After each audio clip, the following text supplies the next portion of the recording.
నేను మీ కాశెట్ Kumar impact channel నుండి మాట్లాడుతున్నాను. కొంతమంది చాలా మంది మనకు అన్నదానాలు చేస్తారు.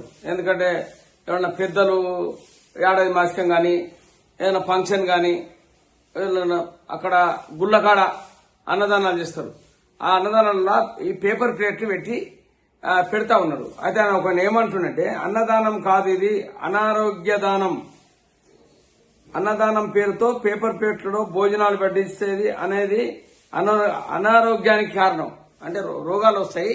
పేపర్ ప్లేట్ కదా, ఆ పేపర్ ప్లేట్లో పెడితే ఈ కెమికల్స్ పోయి మనకు ఇంకా లేని రోగాలు వస్తాయి. మీరు తినే తిండి కన్నా రోగాలకు ఎక్కువ ఖర్చు వస్తాయని చెప్తా ఉన్నాడు ఒక అతను. పోస్ట్ పెట్టింది నాకు. అయితే వెనకట ఇస్తారాకులు వేసేది, మన మోత్కాకులు కుట్టి ఇస్తారాకులలో పెట్టేది. ఆ ఇస్తారాకులు పెట్టి అన్నం వండించేది. ఇంకోటి అరిటాకులలో పెట్టేది. అరిటాకులు మోత్కాకులు అంటారు, మోత్కు చెట్లది. అది ఆరోగ్యానికి మంచిది. అది చాలా మంది తెలిసిన విషయమే. దాని మీద కూడా నేను ఇప్పుడు మాట్లాడుతున్నా.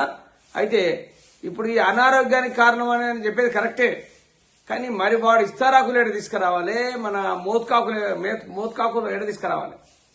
అందుకే ఆలోచించుకొని ఇప్పుడు అరిటాకులు ఉంటుంది. అరిటాకులు కూడా దొరికాయి, ఇక్కడ దగ్గరలో దొరికాయి.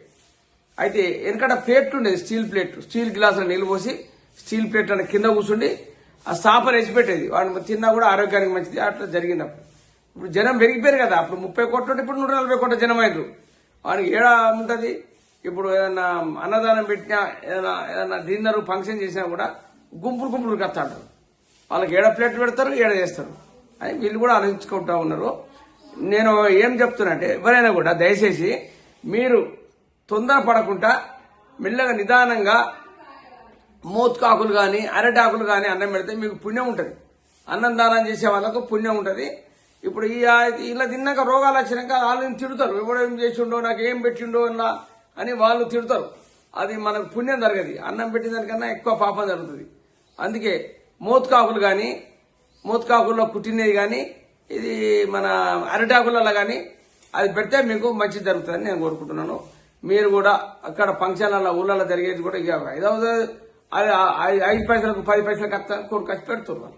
అన్ని కట్టలు ప్లాస్టిక్ గ్లాసులు, ప్లాస్టిక్లు నిషేధించాలి.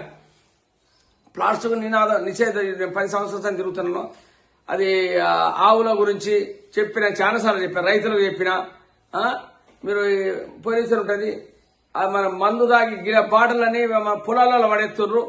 ఆ పొలాలు టైర్లు పంక్చర్ అవుతున్నాయి. వీళ్ళకి కుచ్చుకపోయి సెప్టిక్ అవుతుంది. వీళ్ళకు కాలుకు సెప్టిక్ అవుతుంది. సెప్టిక్ అయితే కాలు కొట్టేస్తారు చాలా రోజుల తర్వాత, వాళ్ళు నెగ్లిజెన్స్ చెప్తే. అయితే అవన్నీ చెప్తాను నేను, రోజు ఇదే చెప్తా ఉన్నాను. అయినా కూడా వాళ్ళు మారట్లేదు. ఇక మనం మారకుండా మనం చెప్పి చెప్తాం.